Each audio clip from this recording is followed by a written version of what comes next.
चलिए धन्वंतरी भगवान को चिंतन करते हैं, मनन करते हैं। उसके बाद देवताभ्य पितृभ्य च महायोगी एवच नमः स्वाहाय स्वदाय नित्यमेव नमो नमः, क्योंकि पितरों के आशीर्वाद ही हमारे लिए मानवों के लिए सबसे सर्वोपरि है। और गणनाथ सरस्वती रवि शुक्र बृहस्पति पंचैतान संस्मरे नित्यम वेदवाणी प्रवर्तये। ये जो हमारा जो ये भाषा है वो वेद वाणी है, वेद द्वारा प्रवर्तन है। तो वेद को पहले चिंतन करके, क्योंकि वेद का ही अथर्ववेद का उपवेद है हमारा आयुर्वेद, उस आयुर्वेद को जताने बताने समझाने वाला है आपका ये नाड़ी परीक्षण। तो आयुर्वेद है जो वेद स्वरूप है। सबसे पहले आपके मन में अब ये सवाल आना चाहिए, क्योंकि यहाँ बहुत ऐसे स्टूडेंट है जिन्होंने आयुर्वेद के बेसिक नॉलेज नहीं है, या अगर आप बीएमएस करके आए हो तब तो अच्छी बात है, लेकिन नहीं तो आपको समझना चाहिए कि बेसिकली आयुर्वेद है क्या चीज है। तो आयुर्वेद का मतलब है आयुरश्विन विद्यते अनेन वा आयुर्विंददित्यायुर्वेद, जिससे आयु क्या चीज है वो समझा जाता है, जाना जाता है। जो आयु के बारे में बताने वाला है, आयु यस्मिन विद्यते, जिसमें आयु विद्यमान है वही आयुर्वेद है। जहां आयु के बारे में चर्चा की जाती है, जिसके माध्यम से हम आयु के बारे में जानते हैं, या जिसके बदौलत हम अपनी आयु की संरक्षण करते हैं, दीर्घायु होने के लिए एक कदम हम आगे बढ़ते हैं, वो है आयुर्वेद। वेद यानी जानना, आयु यानी हमारी आयु, उस आयु को जनाने वाला, समझाने और बताने वाला है आयुर्वेद। सिर्फ शरीर का नहीं, बल्कि शरीर के अंदर के हर एक अर्गन का जो आयु है, उस लीवर की कितनी आयु है, स्प्लीन की कितनी आयु है, क्योंकि उनकी क्रिया गामित्व शक्ति ही हमारे शरीर की आयु को निर्धारित करता है। तो शरीर के अंदर के अर्गन और शरीर के उन सभी अर्गन से बना हुआ हमारा ये मानव देह, इन सभी के आयु यानी उनकी उम्र का जो निर्धारित करता है, जो सिखाता है, बताता है, वो आयुर्वेद है। आयुर्वेद या नाड़ी परीक्षण की बदौलत हम सिर्फ आयु ही नहीं, बल्कि हिताहितम सुखम दुखम आयुस्तस्य हिताहितम मानम च तच्च यत् प्रोक्तम आयुर्वेद स उच्यते, है ना। वही बात है कि जहां से हम आयु के हित और अहित की बात करते हैं। एक आदमी लंबी आयु तो है, लेकिन रोगग्रस्त होकर के अगर उतनी लंबी आयु जीता है तो क्या फायदा। तो उस जीने वाले, उस चाहे लंबा हो चाहे छोटा हो, उस आयु के हित और अहित की जो बात करता है वो है आयुर्वेद। आयु है क्या चीज, किसे कहते हैं आयु, आयु किसे कहते हैं। संस्कृत में श्लोक है, मेरे वेबसाइट में भी इसको लिखा हुआ है, जाकर के आप उसको पढ़ सकते हैं।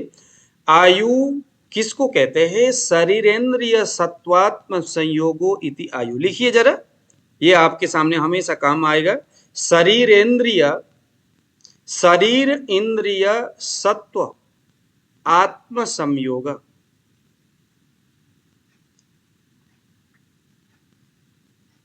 शरीर, एक बार रिपीट कर दीजिए।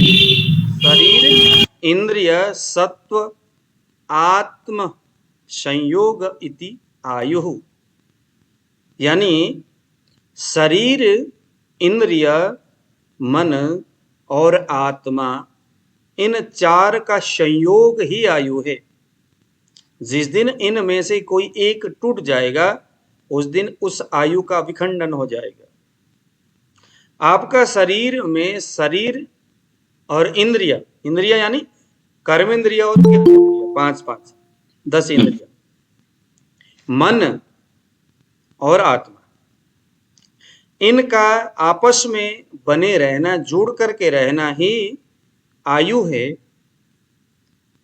और यह जब एक आपस में भिन्न हो जाते हैं, फिर उसे आयु नहीं कहा जाता। रोगग्रस्त शरीर को हम आयु नहीं कहेंगे। पागलपन की अवस्था में मन का संयोग इन शरीर, इंद्रिय और आत्मा से भिन्न हो जाता है। किसी दुर्दांत शारीरिक व्याधि में शरीर का संयोग इंद्रिय, मन और आत्मा के साथ अलग हो जाता है। जैसे चर्म विकार है, जैसे कुष्ठ रोग है, यहाँ शरीर का संयोग मन, आत्मा और इंद्रिय के साथ पर्याप्त नहीं होता। ऐसे ही जो आदमी आत्मा, शरीर इंद्रिय मन तो ठीक है, बट आत्मा का संयोग नहीं है, तो वह भी स्वस्थ नहीं कह सकते हम उसको भी। तो स्वस्थ आयु यानी आयु ही शरीर इंद्रिय मन और आत्मा के संयोग को बोलते हैं। अब एक सवाल उठता है अपने मन में कि भाई ये जो आयु है, हमने अभी बात तो किया शरीर इंद्रिय मन और आत्मा के संयोग को आयु कहते हैं, फिर इस आयु को जानने की जरूरत क्या है? तो आयुर्वेद में, आयुर्वेद के तमाम इन ग्रंथों में चरक के माध्यम से, सुश्रुत के माध्यम से जिन विषयों के ऊपर बहुत ज्यादा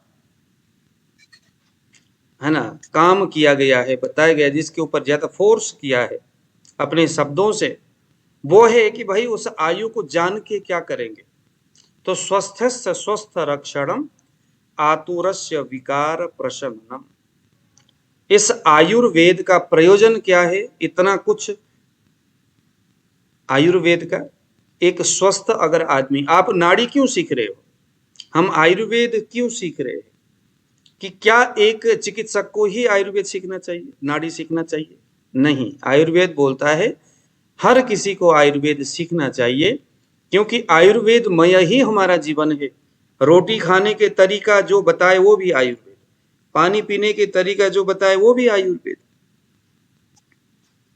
भाई शरीर में जल महाभूत कितने प्रतिशत है? पृथ्वी जल तेज वायु आकाश, पांच महाभूत से शरीर बना है। क्या हर व्यक्ति को जानने का अधिकार नहीं कि मेरे शरीर में जल महाभूत कितना है? बंदा अजीर्ण से ग्रसित है, वो व्यक्ति मंदाग्नि से पीड़ित है, वो व्यक्ति को भूख नाम का एक तिनका नहीं लगता, लेकिन फिर भी उसको बताया जाता है कि आप सुबह बहुत ज्यादा पानी पियो। उसको बताया जाता है कि सुबह आप बहुत ज्यादा पानी पियो। उसके लिए वो पानी जहर है, उसके लिए वो पानी, जो आदमी मंदाग्नि से गति से, मंदाग्नि ग्रसित होने का ही मतलब ये है उसके शरीर में जल महाभूत की अधिकता है, बढ़ा हुआ है बहुत ज्यादा। तो पानी क्या है? जल महाभूत है। तो ऐसे में क्या अब उस व्यक्ति को आयुर्वेद सिखाना एक आयुर्वेद जानने वालों के लिए फर्ज नहीं है कि भाई आपके शरीर में जल महाभूत बहुत ज्यादा बढ़ा हुआ है, चलो ऐसा करो पानी पीना बंद करो? क्या उस आदमी को सीखने का अधिकार नहीं है? इसलिए आयुर्वेद हर किसी को सीखना जरूरी है, हर किसी के अधिकार है कि वो आयुर्वेद को सीखे। सिर्फ कॉलेज तक सीमित रख दिया, सिर्फ बीएमएस करो और आयुर्वेद सीखो या सिखाओ। हर किसी को आयुर्वेद सीखना है और हर किसी को नाड़ी सीखना है। आपका शरीर देखो, अब अजय रावत जी है, साहेब जी है, अभी आप लोगों ने नाड़ी सीख लिया और नाड़ी के बदौलत हमने जो आयुर्वेद के विषय में छोटे मोटे सयाने इंडिया जी है। अब आप लोगों को, आपके शरीर में जब भी कभी कहीं हिंट होती है, पैर में जलन हो रही है, दर्द हो रहा है, सिर में दर्द हो रही है, चक्कर सा आ रहा है, अब आपको समझ में आएगा कि भाई यह जो व्याधि है यह किस वजह से ऐसा, ये लक्षण कहाँ से शुरू हो रहा है, क्यों हो रहा है, क्या करना चाहिए, आपको समझ में आएगा। अब आप बीएमएस किए हो या नहीं, ये आपका शरीर तो नहीं बोलता इसके लिए, उसके लिए जरूर नहीं है। आप इतना जान लिए आपके लिए पर्याप्त, जीवन पर्यंत आप अब अपने शरीर के इन लक्षणों को, इन साइन को देख करके आप सुरक्षा कर सकते हो। आयुर्वेद सीखने वाला आदमी कभी डायबिटीज से ग्रसित नहीं होता, होता है लेकिन पीड़ित नहीं होता, इसीलिए क्योंकि डायबिटीज एक लक्षण से उसको मालूम होता है, यहाँ दर्द हो इसका मतलब ये है, यहाँ गैस हो रहा है इसका मतलब ये है, यहाँ स्वेलिंग हो रही है इसका मतलब ये है। तो ये सारी चीजें आपको आयुर्वेद के बदौलत समझ में आएगी। तो आयुर्वेद का मतलब यही है कि जो स्वस्थ आदमी है उसके स्वस्थ का, उसके शरीर का रक्षा करना आयुर्वेद का काम है। अब ये रक्षा वो खुद भी करेगा, और वो रक्षा कौन करेगा?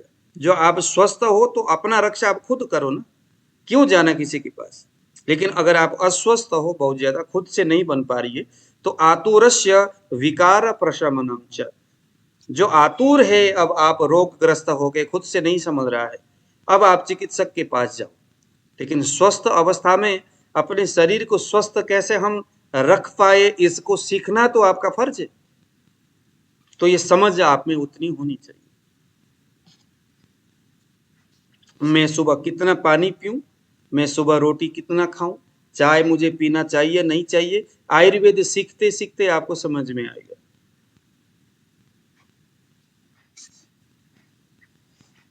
इस तरह से विविध प्रकार के इन सिद्धांतों से लबालब भरा हुआ जो हमारा आयुर्वेद है, इतना दिव्य विचार से ओतप्रोत है ये आयुर्वेद।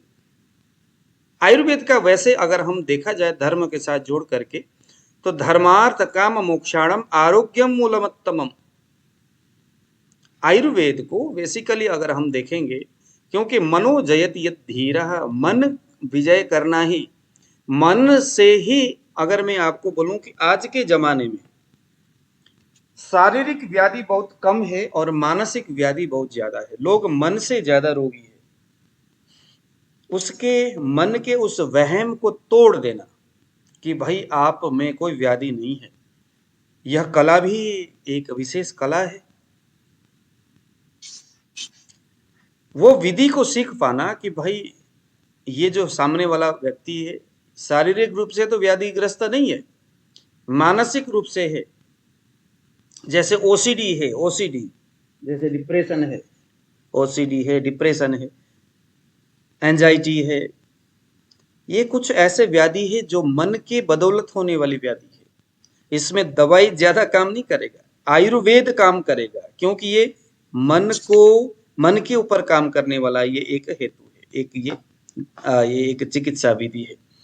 तो आयुर्वेद बेसिकली जब लिखा गया पहले बार जब आयुर्वेद लिखा भगवान धन्वंतरी के माध्यम से जब प्रचार किया गया, तो भगवान धन्वंतरी के मन में आया कि धर्मार्थ काम मोक्षाणम, धर्म अर्थ काम और मोक्ष, ये चार पुरुषार्थ सिद्धि ही इंसान का मनोजय करने का एक हेतु है।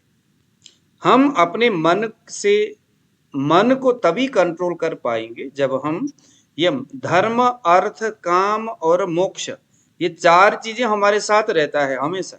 आप चाहो इनमें से किसी एक चीज से बचो, संभव नहीं है। धर्म का मतलब ये नहीं कि मंदिर में जाए वो धर्म, धर्म का मतलब आंख का धर्म देखना है, आग का धर्म दाह जलाना है। जिस दिन आग का जो दाहकत्व नाम का जो धर्म है, पानी का धर्म क्या है, शीत ठंडापन पानी का धर्म है। चाहे पानी को जितना मर्जी गर्म कर लो, थोड़ी देर गर्म होगा, बाद में आग से हटा तो अपने आप ठंडा हो जाएगा। वो पानी का धर्म ही शीत है। तो पानी अपना धर्म कभी नहीं छोड़ता। जिस दिन पानी में यह धर्म गायब हो जाए, हालांकि संभव नहीं है, ये हर चीज में उसका अपना धर्म रहता है। हर चीज में, प्रकृति के हर चीज में धर्म रहता है। उस धर्म को यथावत रखने के लिए भगवान धन्वंतरी ने आयुर्वेद का निरूपण किया है कि हर चीजों का जो धर्म है, आग का धर्म जलाना, वो आग में निरंतर बना रहे। पानी का धर्म है शीतल करना, वो निरंतर बना रहे पानी में। विद्यार्थी का धर्म पढ़ना है, पढ़ने के सिवा कोई धर्म नहीं है। मंदिर भी जाना जरूरी नहीं है। अकेले अगर आप पढ़ते हो तो समझ लो कि मैं पढ़ करके ही मेरे प्रभु को मैं रिझा पाऊंगा। ये विद्यार्थियों का धर्म है। तो धर्मार्थ काम मोक्षाणम आरोग्य मूलमत्तम, जो आदमी अपने धर्म कर्म में निरत है, धर्म कर्म मतलब पूजा पाठ घंटी बजाना नहीं है। अजय राव जी का धर्म है कि वो आयुर्वेद को अभी यहाँ सही तरीका से पढ़े। ये अजय राव जी का इस वक्त का धर्म है। अभी आप लोगों का धर्म है ऑडियो को बंद करे, कैमरा को खोले, अच्छी तरह से मेरी बात सुने। ये ही इस वक्त का आपका धर्म है। और मेरा धर्म है जो आपको समझ में आ जाए उतनी बातें मैं आप तक स्पष्ट रूप से बताऊं। तो प्रकृति हर एक चीज जड़ चेतन स्थावर जंगम अपने धर्म में निहित रहेगा तो ही प्रकृति सुचारू रूप से। तो आयुर्वेद का मुख्य कर्म ही, मुख्य धर्म क्या है कि हर इंसान को जड़ चेतन स्थावर जंगम को स्वस्थ रखना आयुर्वेद का मुख्य लक्ष्य है।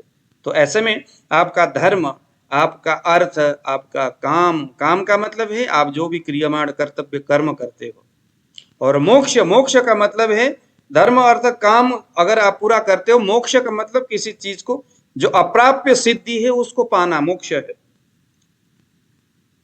एक विद्यार्थी कि मैं फर्स्ट है ना पोजीशन में मैं पास हो जाऊं, जिस दिन वो पास हो गया वो मोक्ष है उसका, उस विद्यार्थी का। धर्म अर्थ काम मोक्ष, धर्म के माध्यम से अर्थ को कमाना, धर्म और अर्थ दोनों मिलकर के काम यानी सत्कर्म करना, और धर्म अर्थ और सत्कर्म के बदौलत मोक्ष यानी अप्राप्य उस वस्तु को जिसको मैं चाहता हूं उसको प्राप्त कर पाऊं, वो मोक्ष है। अध्यात्म की दृष्टि में मोक्ष का मतलब नरक और स्वर्ग इन दोनों स्थिति से बाहर चले जाए। ध्यान देना, ग्रंथकार क्या बोलते हैं, आप हे भगवान मेरे अंदर न तो धर्म का एक बिंदु रहे न पाप का एक बिंदु रहे, क्योंकि अगर मैंने धर्म किया पुण्य किया तो पुण्य के वजह से मुझे स्वर्ग जाना पड़ेगा, अगर मैंने पाप किया तो मुझे नरक जाना पड़ेगा।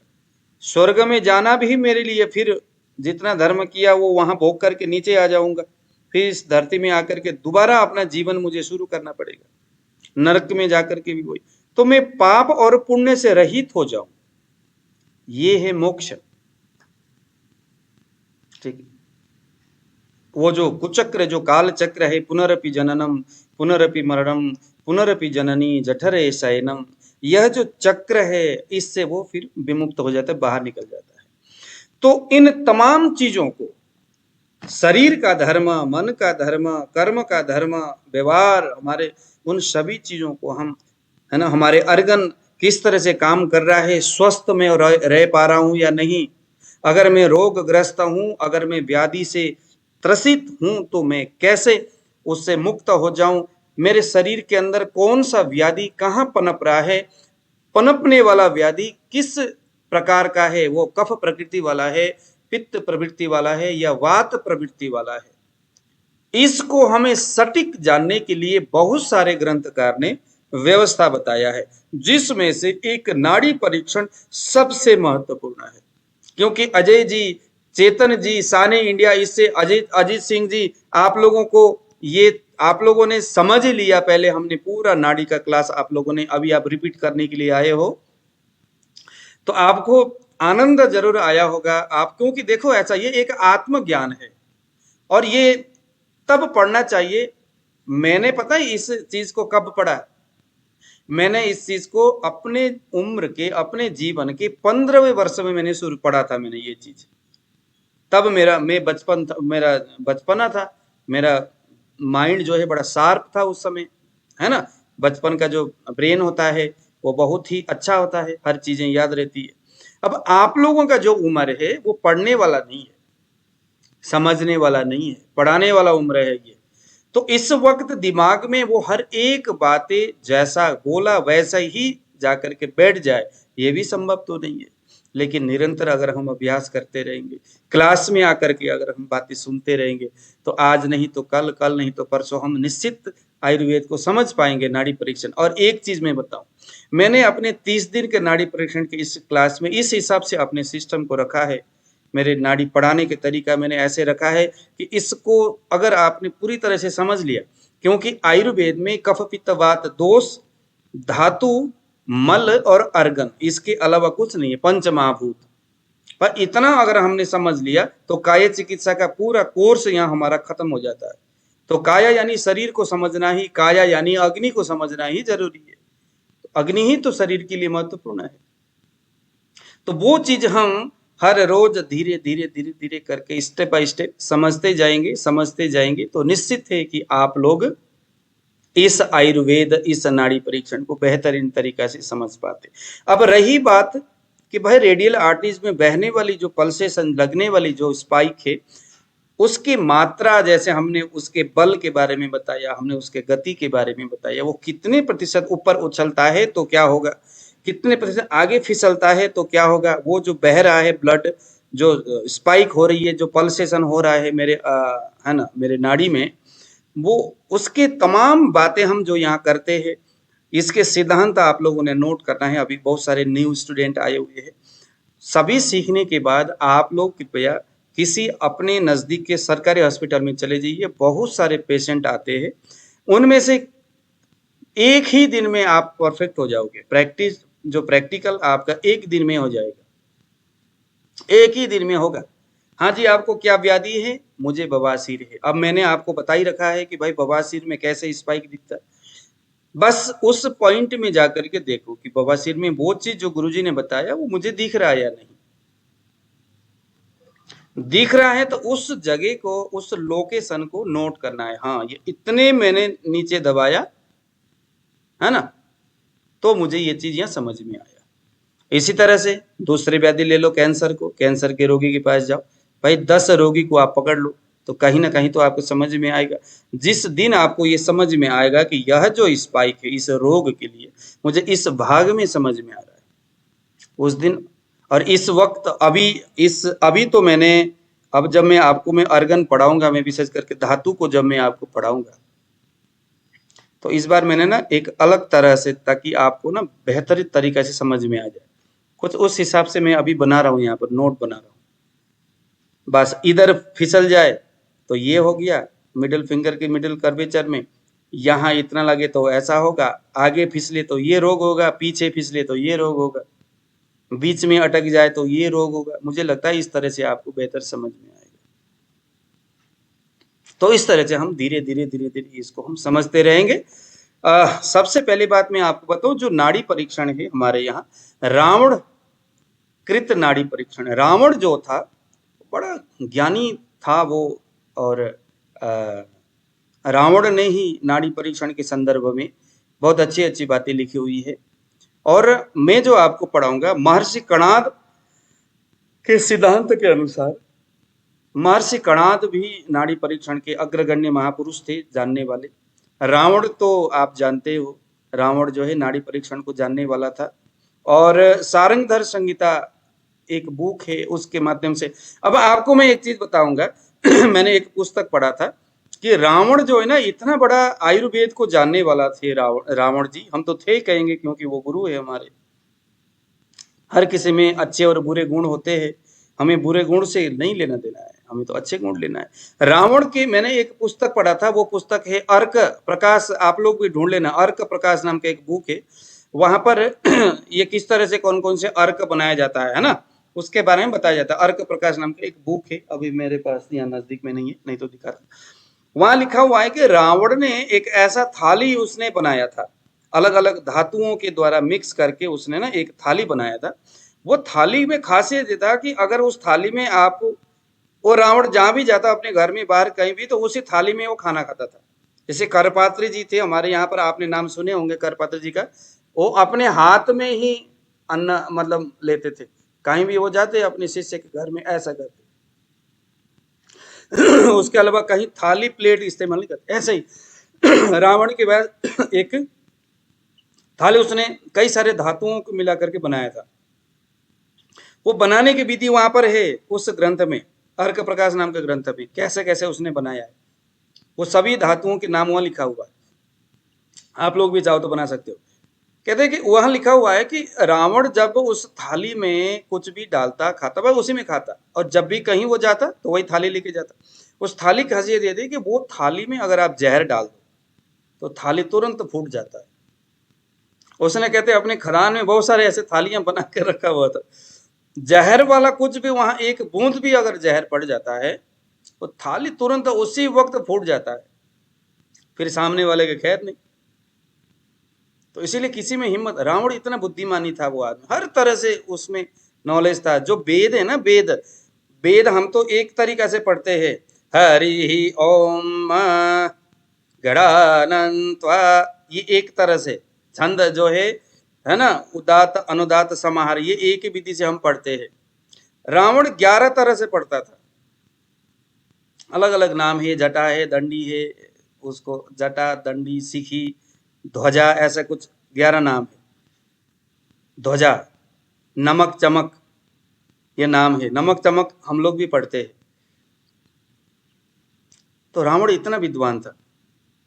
तो हम जो नाड़ी सीखेंगे, ये एक तो रावण कृत नाड़ी है, कणाद कृत नाड़ी है, और मैंने यहाँ पर हमारे गुरुजी जो थे उन्होंने, अब पता नहीं अपने गुरु से सीखा होगा या कहाँ से, मैं जो आपको सिखाऊंगा वो अपने गुरु द्वारा प्रदत्त है। और कुछ सारंगधर संहिता नाम का जो बुक है, उस बुक में भी नाड़ी परीक्षण के संदर्भ में कुछ बातें लिखा है, तो उसको भी मैंने मिक्स करके एक पैकेज जैसा बनाया है, ताकि मैं आप लोगों को बेहतर तरीका से मैं समझा पाऊँ। ठीक है। अब अभी यहाँ एक विद्यार्थी उन्होंने यशंक सिंह, आई थिंक उन्होंने, नहीं किसने सवाल किया था कि सर ये नाड़ी क्या चीज है और इसको कैसे नाड़ी का परीक्षण करिए। अभी आप लोगों ने मैंने किया था। हाँ ये हाँ, तो देखो एक श्लोक है, यथा वीणा गता तंत्री, आप लोग इसको नोट करिएगा। यथा वीणा गता तंत्री सर्वान, मैं अपना वेबसाइट में खोलता हूँ, ओके, आप लोग फिर वहां से देख करके कर लेना। चलिए मैं आपको वेबसाइट, आप लोग ना इस वेबसाइट में चले जाना है, और हमारे अभी बहुत सारे क्लासेस होना है अभी, तो उसमें भी आप लोग शेयर एंड ऑन करके भी आप लोग आ सकते हैं। अच्छा दूसरी बात ये, जिन्होंने शेयर एंड ऑन किया हुआ है वो मुझे बता देना, अभी डेमो क्लास जब तक है तब तक तो ठीक है, नहीं तो बाद में फिर अमाउंट देने के टाइम में शेयर एंड ऑन का आप लोग इस्तेमाल कर सकते हैं ना। जिन्होंने किया है, नहीं किया है तो फटाफट ये देखिए जरा कैसे शेयर एंड ऑन करना। यहाँ ayushyogi.com, आप अभी यहाँ बहुत सारे न्यू स्टूडेंट भी है, आप लोग देख रहे हैं अभी मेरे इस लैपटॉप की स्क्रीन को? जी sir.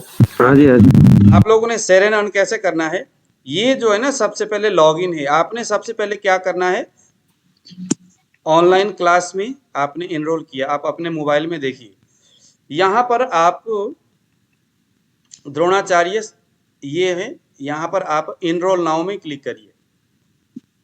Inter a full name, आपका पूरा नाम, आपका मोबाइल नंबर और आपका यहाँ पर एड्रेस लिख देना, और यहाँ बगल में लिख देना मैं आपसे नाड़ी सीखना चाहता हूँ, या जो जो भी आपको सीखना है, जैसे मर्म चिकित्सा हो गया, नाड़ी परीक्षण हो गया, ज्योतिष हो गया, और अभी प्रैक्टिकल आयुर्वेदा के क्लास की तैयारी हमारे डॉक्टर लोग जो है वो लोग कर रहे हैं। अभी आप लोगों को क्या क्या पढ़ाना है उसकी कुछ बना रहे वो लोग, वो पढ़ना है आप लोगों ने, तो वो लिख लेना यहाँ पर। उसके बाद ये नंबर को नोट करना, देखिए please remember your pin for future login, है ना, ये लॉगिन करने के लिए हमेशा ये चाहिए, तो इसको नोट कर लेना। अब यहाँ आपके मोबाइल में कुछ और आ सकता है, कुछ भी आ सकता है ना, यहाँ पर 4 डिजिट 4 नंबर आएगा, नोट करके ये सबमिट कर लेना। सबमिट करने के बाद आपने क्या करना, मोबाइल में ऊपर 3 डॉट में क्लिक करेंगे तो यहाँ पर लॉगिन का ऑप्शन आएगा, तो यहाँ ऐसा करके आप जब इसको लॉगिन करेंगे ना, अरे अभी कोई दिक्कत इसमें है शायद, तो लॉगिन जब आप इसमें करेंगे तो उसके बाद आपका लॉगिन हो जाएगा। फिर आप फिर क्या करेंगे,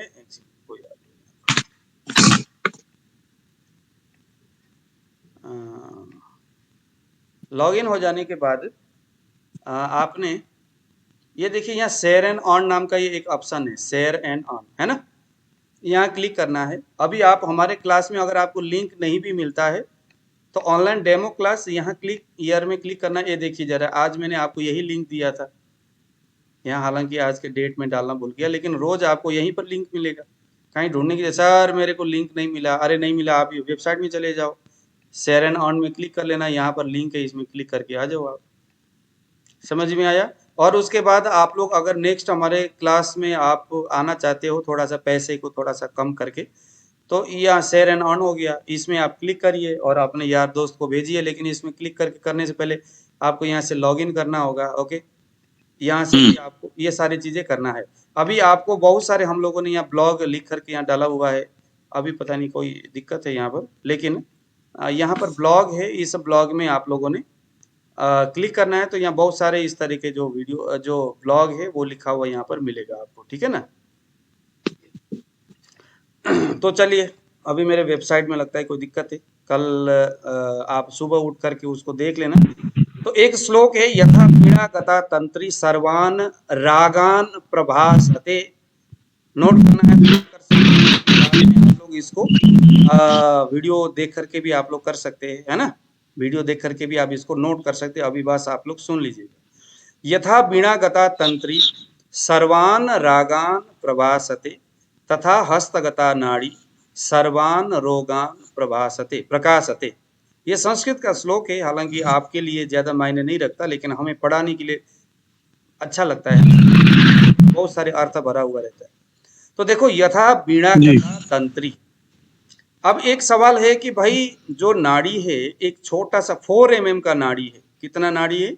जो आपके रेडियल आर्टरीज है वहां पर जो नाड़ी है, जहां पर आप कलाई में अपने हाथ रखेंगे, यहाँ पर देखिए, यहाँ जो आप लोग अपने हाथ रखोगे, यहाँ जो भुट भुट भुट भुट करता है ना, जो यहाँ पर नाड़ी, ये कितना है? छोटा सा 4 mm, बहुत बड़ा नहीं होता, छोटा सा वो नाड़ी है। अब ये नाड़ी आपके लीवर के बारे में भी बता रहा है, ये नाड़ी आपको ये भी बता रहा है कि आपके गॉल ब्लैडर में कितना बड़ा स्टोन है, आपके पित्त की थैली खराब है या नहीं है, पित्त की थैली का ऑपरेशन हो रखा है या नहीं, अभी रोगी क्या कुछ खा के आया है, दूध पी के आया, पानी पी के आया है। रोगी के मन में अभी आपको नाड़ी दिखाने का इच्छा है या नहीं? इतना सारी चीजें आप एक ही जगह में देख रहे हो। चक्कर क्या है भाई? एक छोटा सा नाड़ी आपको इतनी सारी व्यवस्था, इतनी सारी विविधताएं आपको कैसे बता सकता है? तो उसको भी हमारे ग्रंथकार बोलते हैं नहीं, बिल्कुल बता सकता है। कैसे? यथा वीणागता तंत्री सर्वान रागान प्रभासते। जैसे वीणा देखा है आप लोगों ने, जो वाद्य वीणा होता है, ऐसा करके बजाते, एक ही तार होता है उसमें, ज्यादा नहीं होता। अब उस एक ही तार से जो मर्जी चाहो आप गाना बजा सकते हो। वहां लता जी के भी गाना बजेगा और वहां पर जो है जगजीत जी के भी गाना बजेगा।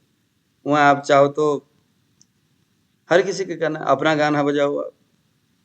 मतलब हर प्रकार के सुर और स्वरों को निकालने में वो बड़ा एक ही तार से निकलता है। बजाने वालों की करामत है। लेकिन क्यों? क्योंकि वो जानता है, उसने प्रैक्टिस किया है। आप जाओ, भों भों ही करेगा, भोंपू की तरह बजेगा, उसके अलावा आपको कुछ और सुर वहां से दिखेगा, न सुर दिखेगा न ताल दिखेगा। भाई जिसने बजाया है, लाखों उसने मेहनत किया है, दिन रात एक किया है। अब उसको समझ में आएगा, यहाँ इतना मीट खींचूंगा तो इतना सूर निकलेगा, यहाँ इतना झनकार मारूंगा तो यहाँ इतना सूर निकलेगा। पता होता है उसको, क्योंकि उसने सीखा है ना। तो ऐसे ही हृदय से बहने वाली ब्लड का जो तरंग है, क्योंकि हमारे शरीर में जो हृदय है वो उसे हम मस्तिष्क भी बोलते, हार्ट। हृदय दो जगह, एक इसे भी हम हृदय बोलते, इसे भी हृदय बोलते, मस्तिष्क का इसको बोलते, इसको बोलते। हमारे शरीर में जो भी है सब कुछ हार्ट ही है। हार्ट सिर्फ ब्लड को ही पंपिंग नहीं करता, बहुत सारे हार्मोन्स का निर्माण करता है। आप में इच्छा शक्ति की कमी होना, अधिकता होना, ये सभी चीजें हृदय ही तय करता है। हर चीज हृदय। कब आपने जीना है, कब आपने मरना है, कब आपने जगना है, कब आपने सोना है, किसी के प्रति अच्छा विचार, किसी के प्रति बुरा विचार, ये सभी आपका हृदय तय करता है। हृदय छोटी बात तो नहीं। आपके गॉल ब्लैडर की स्थिति कैसी है वो हृदय जानता है। आपके आंख की स्थिति कैसी है वो हृदय जानता है। आपके नाक में जलन हो रहा है, हृदय को पता चलता है। आपके पैर के नाखून में प्रॉब्लम है, हृदय को पहले ही पता चलता है। इसलिए हृदय को जीव साक्षिणी बताया है। जीव यानी आपके शरीर का साक्षी, यानी कि जानने वाला है। अब उसी हृदय के भाव स्वरूप जो जब वो पंपिंग होगा, तो ब्लड जब आगे बहेगा, आगे जब बहेगा, तो हृदय के जानने वाला जो व्यवस्था है, जो हृदय जानता है।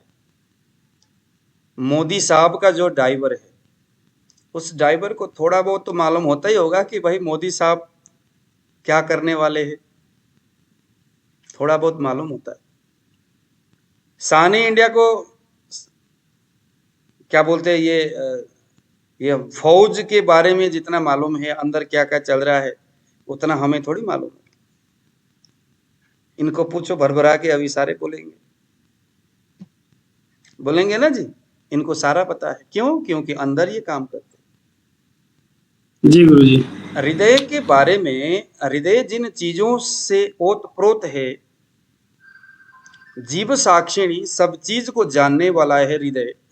उस हृदय से होते हुए बह कर के आने वाला जो ब्लड है, उस ब्लड में उन सभी तमाम चीजों का सार जरूर छुपा हुआ है,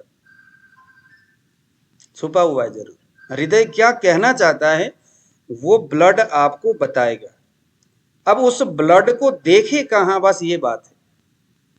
वो ब्लड सब कुछ बताएगा जो हृदय बताना चाहता है या जो हृदय जानना चाहता है या जो हृदय ने जाना है। शरीर में ऐसा कोई चीज है नहीं जो हृदय न जानता है। हृदय सब कुछ जानता है,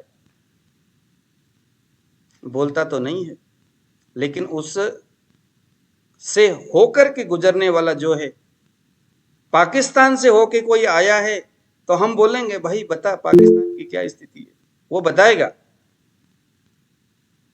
मिल जाएगी, आज की रिकॉर्डिंग मिल जाएगी, रिकॉर्ड हो रहा है। तो ऐसे हृदय से बह करके आने वाला जो ब्लड है वो ब्लड बताएगा हृदय क्या बोलना चाहता है। हृदय क्या बोलना चाहता है? आपके शरीर में जो व्याधि है वो हृदय बोलना चाहता है। और हृदय की बात को वो ब्लड बोलेगा। कहां बोलेगा? 8 जगह बताया है वो ब्लड के बोलने का। यहां पर बोलेगा, यहां हाथ रखना जरा, यहां पर आपको पल्सेशन लगेगा, महसूस होगा। हृदय बोलता है यहां से पता करो, यहां पर प्राण वायु यहां से निकलता है।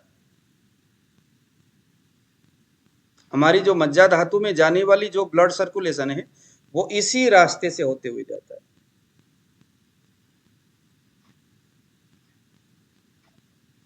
जो जो करते हैं ना कराटे खेलने वाला, एक मेरा विद्यार्थी है यहाँ पर, दोस्त है, विद्यार्थी भी नहीं, क्या नाम है उनका, वो कराटे करते हैं। वो आए हैं कि नहीं? अभी तो थोड़ी देर पहले तो दिखाई दे रहे थे यहाँ पे, है ना। वो करते कुछ जिम वगैरह, कराटे वगैरह करते, वो ताइक्वांडो वगैरह। वो नहीं मालूम है कि इसकी क्या महत्ता है, इस जगह की। आपको कोई दुश्मन आ गया, ऐसा करे जरा सा खचक करके यहाँ पर मार दो, थोड़ा सा बंदा बेहोश हो जाएगा सर। बेहोश हो जाएगा। यहां मारो, क्योंकि ये प्राण वह स्रोतस, प्राण मीन्स हृदय, ध्यान देना। प्राण कहां से उठ के जाता है? हृदय से। यहां जरा सा मारो, बेहोश हो जाएगा। तो इसको विटल पॉइंट बोलते हैं, विटल पॉइंट। हाँ, इसे जत्रु नाड़ी भी बोलते हैं, जत्रु नाड़ी। जत्रु नाड़ी तो ये हो गया भाई। अच्छा, ये वाला है क्या? हाँ, विटल पॉइंट बोलते हैं इसको, है ना मुकेश जी? विटल पॉइंट जी। तो ये हाँ सर, मैं कायरोप्रैक्टर हूँ, तो हम लोग एक तो ये हो गया, यहां से पता चलेगा। लेकिन यहां से सिर्फ पल्सेशन आपको लगेगा, लेकिन वो बात नहीं। एक यहां पर पता चलेगा, कान के, हाँ जी हाँ जी, ठीक है सर, कोई बात नहीं, छोड़ दीजिए, कोई बात नहीं, रिकॉर्ड वीडियो मिलेगा आपको। यहां कान के पीछे देखिए जरा, यहां पर भी आपको पल्सेशन लगेगा। आंख के यहां पर देखिए, यहां भी पल्सेशन लगेगा। ऐसे पैर के जो गांठ होता है ना, क्या बोलते हैं उसको, उसके बगल में भी लगेगा, और हमारे पेनिस के भी निचले भाग में लगेगा। ऐसे करके 7-8 जगह है, 6-7 जगह है जहां पर यह पल्सेशन दिखता है। लेकिन उसे जीव साक्षी ने नहीं बताया। रावण बोलते हैं नहीं, वो बहुत जगह है जहां पर हृदय से होते हुए गुजरने वाला ब्लड डायरेक्टली आपको पल्सेशन के माध्यम से वहां पता तो चलता है, लेकिन उसे हम जीव साक्षी नहीं बोलेंगे। हाँ, इतना है कि कान के व्याधि क्या है वो हमें यहां से समझ में आएगा। कान में व्याधि है या नहीं, ब्रेन में कोई व्याधि है या नहीं, वो यहां से समझ में आएगा। माइग्रेन में प्रॉब्लम है, माइग्रेन जो है, हम माइग्रेन को देखने के लिए यहां देखेंगे, यहां पल्सेशन देखेंगे, कौन सा वाला। किसी को अगर थायराइड है तो यहां पर देखेंगे, जो अभी हम बात कर रहे थे, ये जो भाग है ना, किसी को अगर थायराइड है, थायराइड यहां पर 3 उंगली रखो बरोबर, और यहां पर थायराइड में हाइपो है या हाइपर है, वो यहां से हम देखेंगे।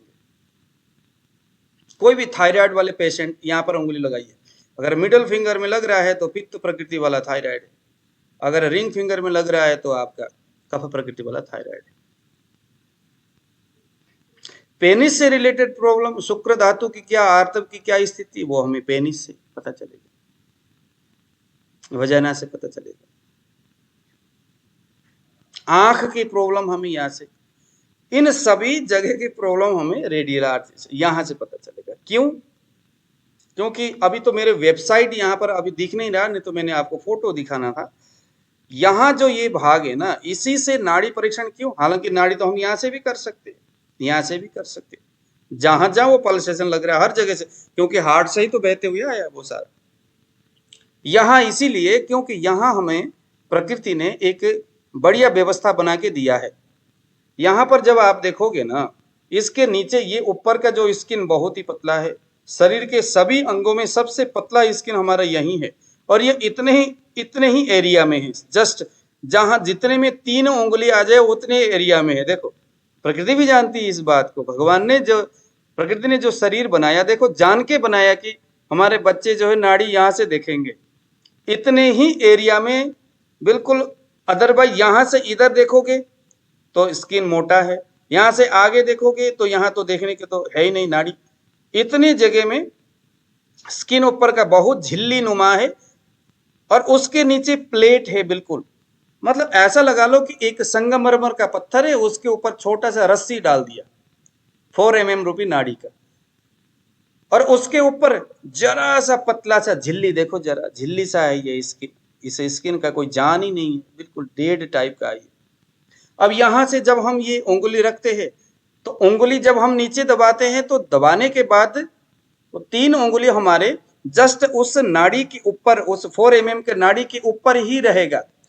नीचे दबाएंगे तो नीचे प्लेट जैसा हड्डी का एक प्लेट टाइप का बना हुआ है, उसमें जाकर के अटक जाएगा, टिक जाएगा उसमें। यानी 4 mm का जो नाड़ी है, उस नाड़ी का निचला भाग हड्डी से एक प्लेट जैसा बना है, उसके ऊपर बिल्कुल ऐसा ही जैसे एक प्लेट में मछली रखा हुआ है, और मछली के ऊपर एक हल्का सा मलमल के कपड़े से ढका हुआ है। बस यहां रेडियल आर्टरीज का वो नाड़ी वैसा ही है। तो कितना आसान होगा अब हमें हृदय के उस जीव साक्षी हृदय के भाव को जो वो हमें बताना चाहता है, संपूर्ण अर्गन के, कफ पित्त वात के, पंच महाभूत के, सभी प्रकार के धातुओं के, सभी प्रकार के अर्गन में होने वाली अच्छी और बुरी जो व्यवस्था है ना, समदोष इस तरह के जो है दोष धातु मल मूल, ये मल आदि जो है सम है या विषम है, ये सभी चीजें हमें बताएगा वही चीज। ठीक है जी। इसीलिए जस्ट रेडियल आर्टरी से हमें ये चीज देखना है। तो आज हम जरा सा इसको हमें अपने ग्रिप को कैसे बनाना है, आप सभी लोग, मुकेश जी भी जरा आप ऑडियो अपने कैमरे को आप ऑन करिए। ये देखिए जरा कैसे करना है, ये ग्रिप जो है ना इस तरह से बनाना है आप लोगों ने। अब रोगी का हाथ को कैसे पकड़ना, अभी मेरे पास 1 सेकंड में मैं अपना बच्चा को बुलाता हूं यहाँ पर। हार्दिक, ओ हार्दिक, नहीं अभी मेरे पास यहाँ कोई भी, सारे बाहर चले गए। तो आप लोगों ने क्या करना है, पकड़ना कैसे मैं आप पहले दिखाता हूं, उसके बाद आप लोग करिएगा। रोगी जब आपके पास आते हैं तो नाड़ी कैसे पकड़ना है, ऐसे देखिए जरा, ऐसे करके पकड़ना है, ऐसे करके रोगी के जो हाथ है ना वो ऐसे पकड़ना है, और ये आपका जो थंब वाली उंगली है रोगी के इस उंगली के जस्ट बीचों बीच यहां पर उंगली रखना है, ऐसे यहां पर, अथवा यहां भी आप रख सकते हो, इस जगह में भी आप रख सकते हो, यहां भी आप रख सकते हो, या यहां रखे या यहां रखे, ऐसे करके ग्रिप को बनाना है। देखिए जरा ये ऐसे, तो ऐसे करने से क्या होगा, रोगी का जो हाथ है इधर उधर हिलेगा नहीं। रोगी को बोलना है कि आप अपने यहां पर ऐसे करके हाथ रखो। ऐसा करने से क्या होगा, ब्लड सर्कुलेशन एकदम नॉर्मल हो जाएगा, और इसमें कोई वजन नहीं होगा, कोई भारी जैसा कोई चीज नहीं होगा। हाथ बिल्कुल भी ऊपर कोई टाइट नहीं होना चाहिए, बिल्कुल ये हल्का होना चाहिए, ओके, ये बिल्कुल ऐसा होना चाहिए, हल्का होना चाहिए। अगर कफ प्रकृति वाला शरीर है तो यहाँ आपको पल्सेशन अच्छी तरह से दिखेगा नहीं, क्योंकि उसमें पृथ्वी और जल महाभूत ज्यादा होगा शरीर में। तो ऐसे में आपने क्या करना है, यहाँ पर ना थोड़ा थोड़ा इस उंगली से प्रेस करना है। प्रेस करने से जो पल्सेशन जो लग रहा है आपको, जो समझ में नहीं आ रहा है, जैसे ही आप प्रेस करोगे जोर से तो यहाँ नीचे आपको कुछ पल्सेशन लगता हुआ आपको यहाँ महसूस होगा। आपके आसपास में कोई दूसरे कोई पर्सन होंगे तो जरूर आप उसको देखिए, उनको बुलाइए जरा। आपके आसपास में कोई होंगे, उनको आप देखिए, अभी आप उनको बुलाइए और उनको आप कहिए कि भाई उनका आप जो है नाड़ी आप अभी प्रैक्टिस करिए, प्रैक्टिस करना बहुत जरूरी है इसमें। ये देखिए ऐसे करके पकड़ना है, एक हाथ को दूसरे हाथ से यहाँ रखना है, एक हाथ को ऐसे पकड़ना है रोगी का, इस तरह से। हाँ साहिब जी, नहीं आप गलत तरीके से पकड़ रहे साहिब जी, गलत तरीके से। देखिए नीचे दूसरा हाथ, यहाँ ऐसे नहीं पकड़ना, ऐसे नीचे से। हाँ ये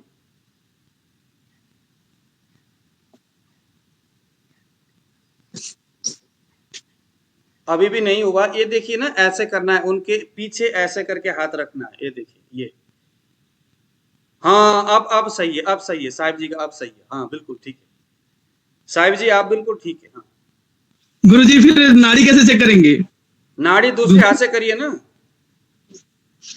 अच्छा इससे ये ऐसे देखिए ना, ये देखिए ये ठीक देखिए है ना? सर। हाँ जी हाँ जी। बस दूसरे हाथ से रखिए। अब दूसरे हाथ में ऐसे करके ग्रिप बनाना है, यहाँ पर ग्रिप बना करके कुछ ऐसे करना है यहाँ पर, और इस उंगली को ऐसे क्यों पकड़ना है? वो ऐसा इसीलिए पकड़ना है ताकि ये जो उंगली है ये इधर उधर ना हिले, आपका ध्यान बिल्कुल केंद्रित हो सके उस स्पाइक में। क्योंकि अगर यह हिलेगा जरा सा, अगर यह हिल गया ना, उसके रोगी का हाथ अगर हिल जाता है, तो बहुत ज्यादा टाइट भी नहीं करना है एकदम कि बिल्कुल हिले ही ना, टाइट भी नहीं करना, हल्का रखना है हाथ को। वो इसीलिए ग्रिप सही बनाना है, क्योंकि ग्रिप सही बनने से क्या होगा, रोगी को बोलना है वो ऐसा करके पकड़े और आपने यहाँ से ग्रिप बनाया। वो इसीलिए बनाना है क्योंकि ग्रिप बनाने से हाथ इधर उधर हिलेगा नहीं। जब नहीं हिलता है तो आपका ध्यान जो है वह केंद्रित होगा, किस उंगली में कितना स्पाइक हो रहा है, क्या कुछ है, वो आपको समझ में आएगा। हम जो आपको सिखाएंगे वो चीजें आप सही तरीके से वहां पर आप लगा सकते हो। सानी बिल्कुल सही कर रहे हैं आप भी। हाँ उनको लेकिन गुरुजी ये वाला हाथ इस तरीके से रख सकते हैं? हाँ रख सकते, हाँ रख सकते, रख सकते।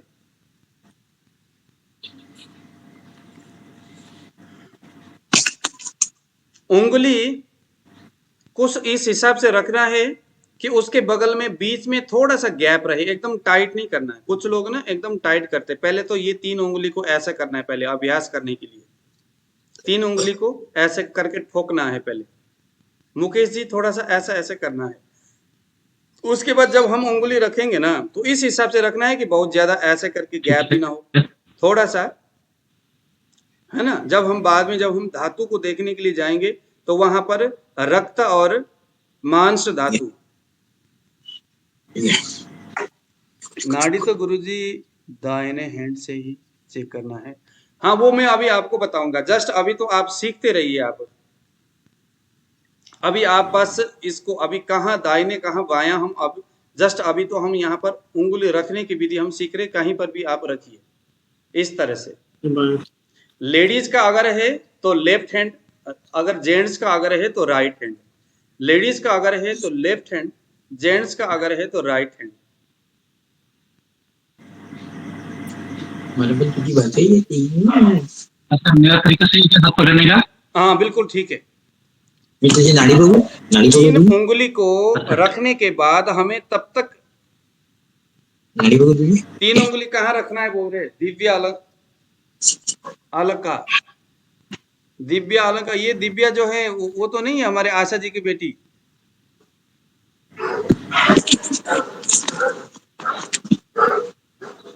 बाबा, बाबा, बाबा। देखो अगर लेडीज है तो लेफ्ट हैंड, अगर जेंट्स है तो राइट हैंड। ऐसे करके ग्रिप को पकड़ना है। अच्छा दिव्या जी ठीक है, ऐसे करके पकड़ना है, ठीक है। एक हाथ को ऐसे रखना है, दूसरे हाथ से पकड़ना है, ठीक है, पकड़ना है। उसके बाद जो जहां आपको पल्सेशन हो रहा होगा, वो जो पल्सेशन जो हो रहा है ना, जहां पल्सेशन हो रहा है वहां पर अपने 3 उंगली को पहले तो सुपरफिशियली ऊपर ऊपर आपने उसको ऐसा करके आपने टिकाना है, सजाना है ऐसा करके। हाँ हाँ, अपना नाड़ी चेक कर सकते हैं जी। आप लोग सभी लोग अपना अपना नाड़ी को चेक करिए। 3 उंगली में रखना है, 3 उंगली रखना है रेडियल आर्टरीज में। उसके बाद जस्ट अभी हमने इतना ही ध्यान देना है कि 3 उंगली के ऊपर स्पाइक होनी चाहिए, बिल्कुल बीचों बीच। यहाँ पर ये हमारा सेंसर वाला भाग है। ये जहां उंगली समाप्त हो जाती है ना, उससे थोड़ा सा आगे तक का जो भाग है वो सेंसर है। ये आगे वाला जो भाग है ये सेंसर है। इससे हमें ऐसा नहीं, ऐसा करके नहीं बिठाना, ऐसा नहीं करना है, ऐसा करना है। जब आप ऐसे करके रखेंगे तो नाखून जो है आपके स्किन में टच होनी चाहिए, नाखून आपका स्किन में। मुकेश जी बिल्कुल सही कर रहे हो आप। साने इंडिया जी तो अब पुराने हैं, ये लोग तो इनको बोलने की जरूरत नहीं है। नाखून जो है आपकी जस्ट स्किन में टच होना चाहिए। उसके बाद नीचे तक दबाना है, ऊपर आना है। दबाते वक्त ये ध्यान देना है कि 3 उंगली जो है बरोबर नीचे तक जाए, जन्म प्रकृति तक नीचे तक जाए बस। फिर ऊपर आना है, फिर नीचे जाना है। जब आप नीचे प्रेस करोगे तो ये जस्ट ध्यान देना कि 3 उंगली के ऊपर मेरे 3 उंगली में स्पाइक हो रहा है, स्पाइक हो रहा है या नहीं हो रहा है। ऊपर तक जाना है, नीचे तक धीरे धीरे धीरे। वो जो स्पाइक हो रहा है उसको ध्यान देना है। जो लग रहा है ना उंगली में, जो धड़कन जैसा जो धक धक धक धक जो कर रहा है, वो प्रयास करना 3 उंगली में बरोबर बीच में लगे। ध्यान देना, 3 उंगली में बीच में लगे, बिल्कुल इस उंगली के सेंटर में, इस उंगली के सेंटर में, इस उंगली के बीच में लाइन बना करके एक रेशो के साथ लगे, वो ध्यान देना।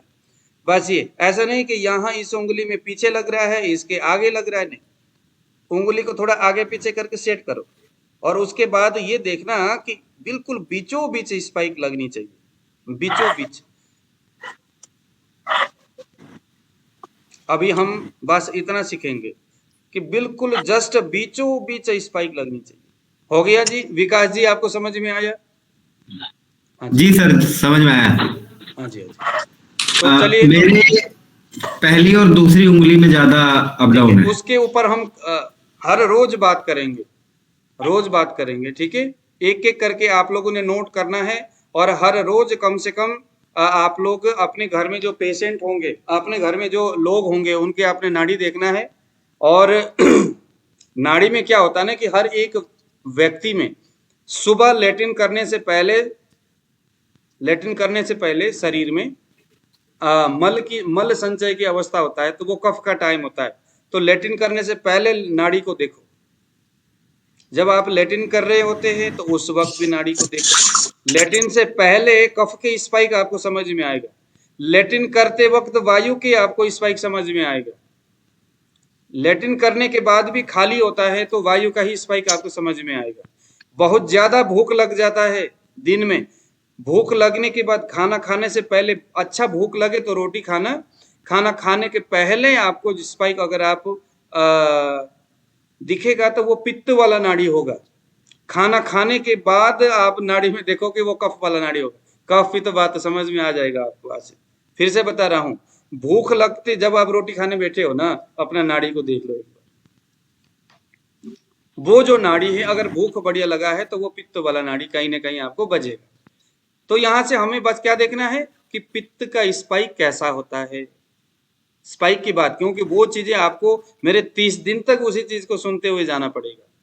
पित्त की नाड़ी ऐसा, पित्त की नाड़ी वैसा, कैसा, ऐसा वैसा करने तो चलेगा नहीं। इसलिए जब भी भूख लगे उससे पहले, रोटी खाने से पहले नाड़ी देख लो। आपके बीच उंगली में जो बजेगा, जो स्पाइक लगेगा, उछलेगा ऊपर की ओर, वो पित्त है, वो आपको वहां महसूस होगा। हाँ, और मंद गति गुरु, आप दही खाओ, अथवा दही को खा लो, एक कटोरी दही खाने के बाद 10 मिनट के बाद नाड़ी आप चेक करो तो कफ का जो मंदगामी है, मंद गति जो है, आपको उस वक्त समझ में आएगा। तो ऐसा करके हम बहुत सारी चीजें आपको बताएंगे। उसको ना आप रोज अपने शरीर में एक पागलों की तरह आप, जब मैं पहले जब मैं सीखता था ना, तो इतना मैं मतलब था कि अच्छा भाई साहब, आप अब पता नहीं, वो पहचान में भी नहीं आता। हवन करने के लिए बैठा हुआ है और मैं जा करके नाड़ी देख रहा हूँ। तो मैंने, क्योंकि मेरे पास तो आते हैं ना, कुंडली दिखाने भी आते हैं पूजा पाठ के लिए भी, और मैं सबके सामने खुल जाता हूँ। तो मैं फिर सभी तरह के रोग ही मेरे पास आते हैं। गुरुजी आपकी भी वायु गुरुजी स्नान करने के पहले और स्नान के बाद भी फर्क पड़ेगा? स्नान नहीं, स्नान में नहीं, स्नान कोई अवस्था नहीं है ना जी, शरीर का अवस्था नहीं है स्नान। गुरु जी हाँ जी, आज मैं स्नान के बाद पूरे फ्रेश हो जाते हैं, फ्रेश मतलब